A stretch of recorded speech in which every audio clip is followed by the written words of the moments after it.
This is Elizabeth Bannon, and this is Quotes and Quips, a segment where I'll discuss scandalous, logical, illuminating quotes from the political realm from the past week, and then you get to hear me rant about them. Now, we all know how dangerous and disastrous an unvetted, candidate can be. The most obvious and glaring example of that is Sarah Palin. The McCain campaign did not vet her thoroughly enough before they nominated her for the vice presidency.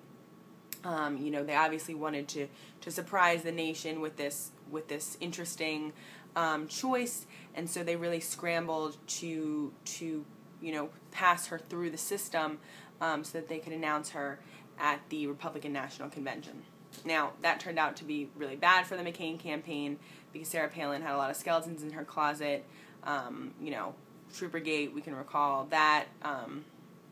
But she also wasn't exactly the most educated, politically savvy person for the job.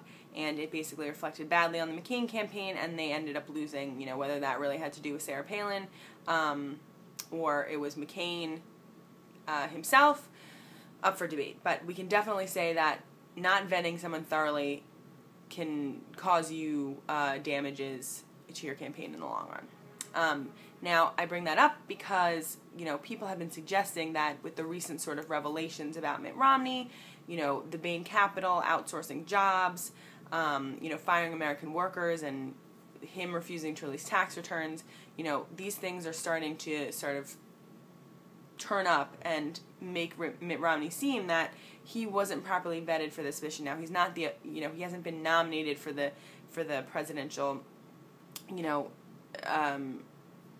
candidate yet, but he likely will be. And he's the presumed presidential nominee for the Republican Party.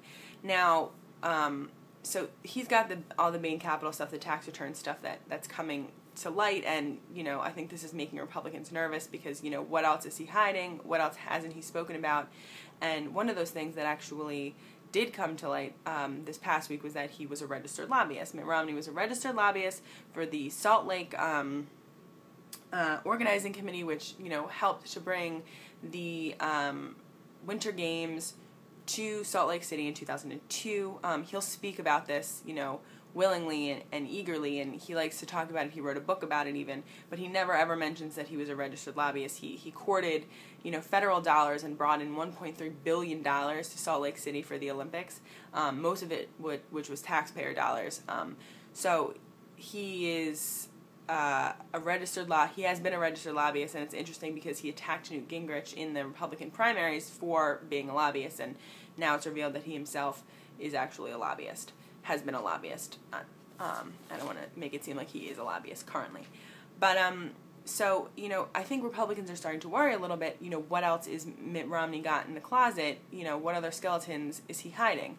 And the quote that I'm actually going to talk about today isn't by a politician, which is a little, out of character for this particular video blog.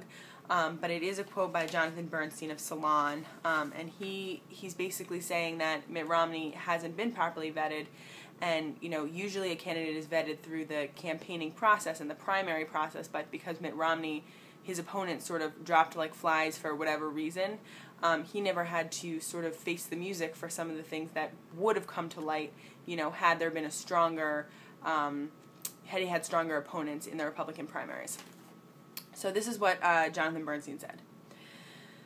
Romney didn't wrap up the nomination through that public campaigning. He basically won it by squeezing out strong opponents before they got started, or perhaps by getting lucky about who ran. It's harder to tell whether any particular potential candidate dropped out because of Romney's strength or simply because of a personal decision. As a result, part of why Romney did so well in the debates is because he was so rarely challenged. Moreover, he had the luxury of being able to avoid the press since he didn't need any extra publicity, and for the most part ignoring any attacks that did come his way. So, Mitt Romney, hasn't had the experience that most politicians have, and, when you're doing a traditional campaigning process and traditional, primary run, things come to light because other candidates are digging dirt up on you, to bolster their chances at getting the nomination and to getting the public's vote.